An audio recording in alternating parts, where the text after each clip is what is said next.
윤석열 정권 들어 최악의 인사 참사, 최악의 구제불능 반국가 인사를 뽑자면 김문수 고용노동부 장관 후보자가 꼽힐 것입니다.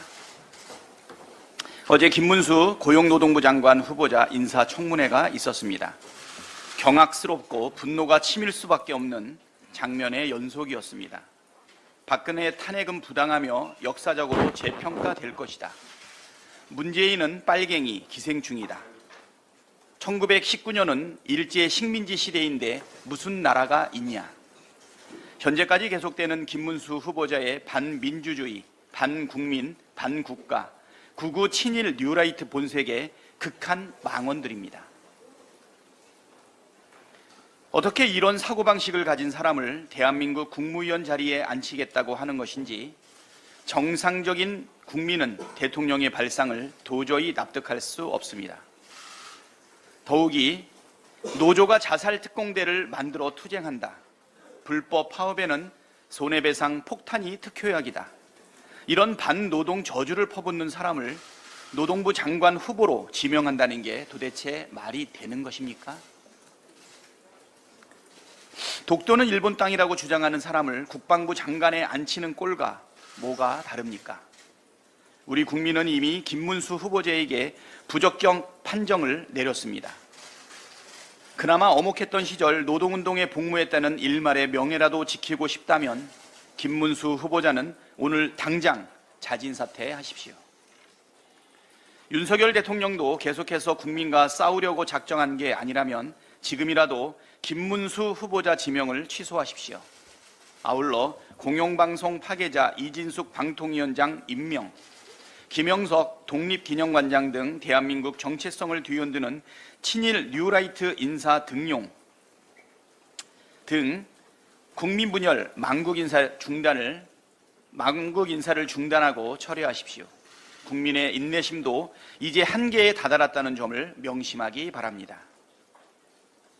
한 입으로 여러 말 하는 분이 집권여당 당대표라니 실망입니다.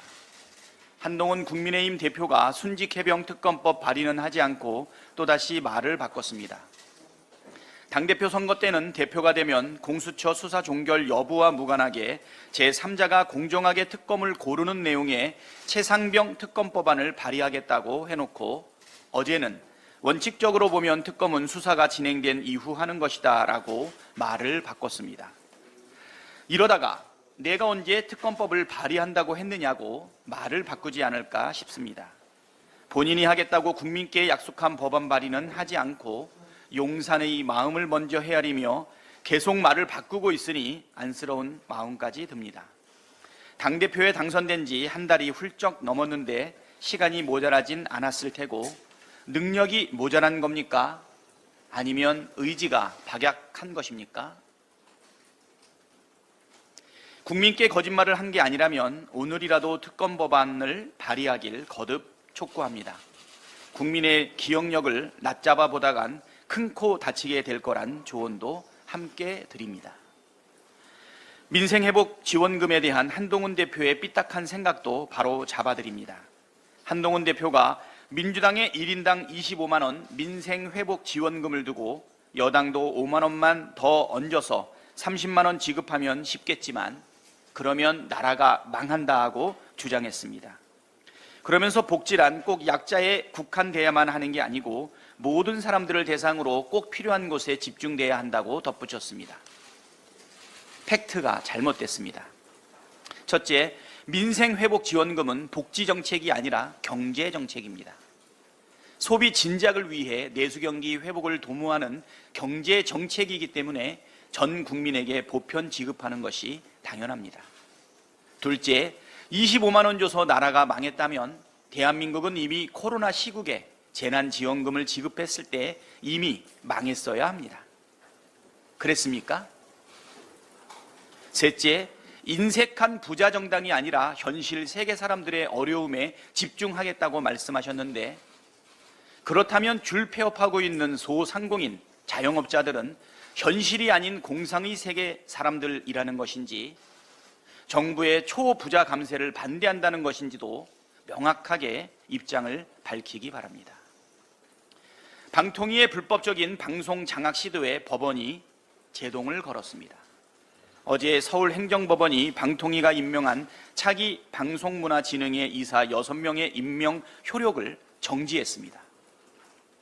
2인 체제의 불법성과 이사 선임 과정의 절차적 하자에 대한 법원의 지극히 상식적이고 합리적인 판단을 환영합니다.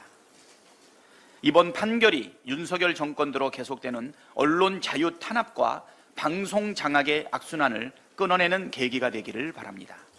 민주당은 앞으로도 독재화를 꿈꾸는 정권의 공영방송 장악 시도에 맞서 결연하게 싸우겠습니다. 이상입니다. 네, 다음으로 진성준 정책위 의장의 발언 있겠습니다. 네, 내수가 문제입니다. 우리 경제 위기의 핵심은 내수 부진입니다. 민생 위기의 핵심도 내수 부진입니다. 한국은행도 KDI도 올해 경제 성장률 전망치를 하향 조정하면서 내수 부진이 우리 경제의 발목을 붙잡고 있다, 이렇게 진단했습니다. 당장 내수를 진작하고 소비를 살릴 대책을 펴야 합니다. 제가 대통령이라면 정부 관공서 내의 모든 구내식당 운영을 잠정 중지하고 모든 공무원들 거리에 나가서 점심 사 먹어라, 이렇게 할 것 같습니다.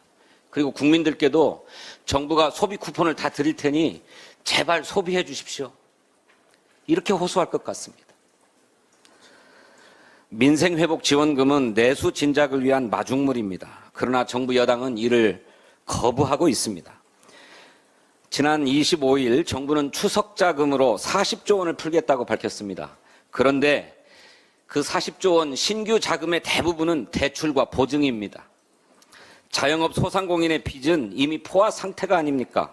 올 1분기 기준으로 개인 사업자 328만 5천 명의 대출 잔액만 무려 884조 4천억 원입니다. 그런데도 정부의 추석 명절 대책은 또 빚을 내라는 것입니다. 지역사랑 상품권 발행에 국고 지원을 의무화하고 그 이용 실태와 효과를 정기적으로 조사하자는 법안입니다. 민주당은 신속하게 법안을 처리하려고 합니다. 이번에는 정부 여당도 협조해 주기를 바랍니다. 국민의힘 한동훈 대표에게 묻고 싶은 게 있습니다. 상법 개정에 대한 입장이 무엇인가 하는 것입니다. 한동훈 대표는 금투세 폐지가 민생이자 청년 이슈라고 말했습니다. 그러면서 금투세 폐지를 정치회복 1호로 삼자, 이렇게 제안했습니다. 아직 시행되지도 않은 금투세를 폐지하는 것이 정녕 우리나라 주식시장을 살릴 대책입니까? 반복해서 말씀드립니다만 코리아 디스카운트의 핵심은 후진적인 우리 기업의 지배구조입니다. 다수 주주가 아니라 재벌 일가가 기업 경영을 독점하는 구조부터 바꿔야 합니다. 재벌 총수 개인의 이혼 소송에 그룹 전체가 지원하겠다고 나서고 잘나가는 회사를 느닷없이 쪼개서 독점해버리고 지배주주의 입장만 일방적으로 관철되는 기업 구조를 바꿔야 한다는 것입니다.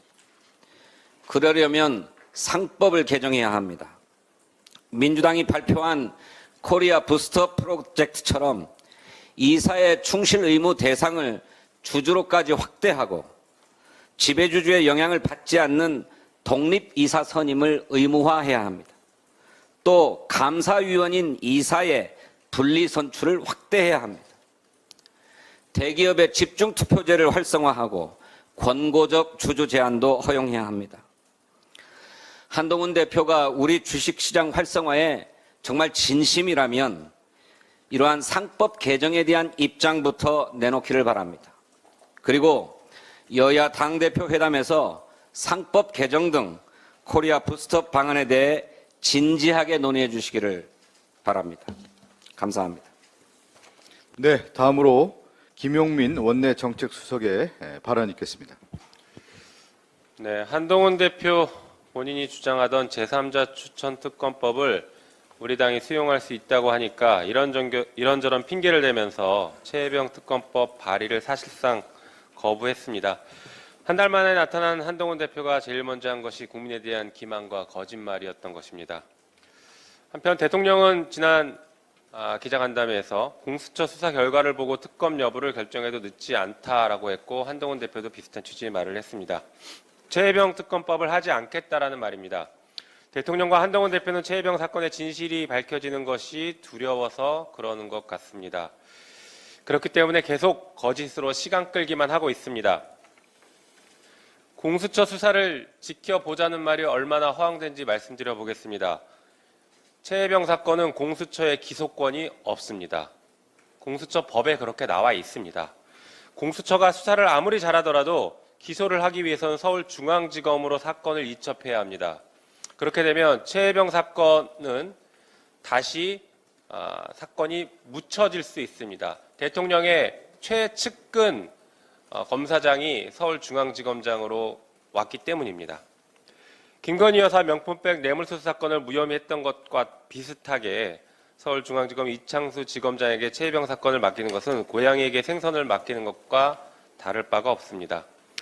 그래서 최혜병 특검법 반드시 통과해야 합니다. 한편 국민의힘은 특검 후보 추천과 대통령의 임명, 수사 과정에 대한 언론 브리핑, 사건에 관한 수사와 공소제기 여부 결정 및 공소 유지 등 우리 당이 발의한 최혜병 특검법에 독소 조항이 있다라고 거짓 선동을 하고 있습니다. 최혜병 특검법에 있는 조항들은 과거 박근혜 국정농단 특검에도 있던 내용이 거의 그대로 들어 있습니다. 그때는 맞고 지금은 안 맞다라고 주장하는 것은 어불성설입니다. 대통령 관련 사건에 검찰이 수사하는 것은 대통령이 직접 수사하는 것과 같다. 이 말은 제가 한 게 아니라 당시 국정농단 특검의 백서에 그렇게 적혀 있습니다. 윤석열 대통령이 팀장으로 참여했던 그 특검의 백서에 적혀 있는 말입니다. 그 말을 그대로 되돌려 드립니다. 그래서 특검이 필요합니다.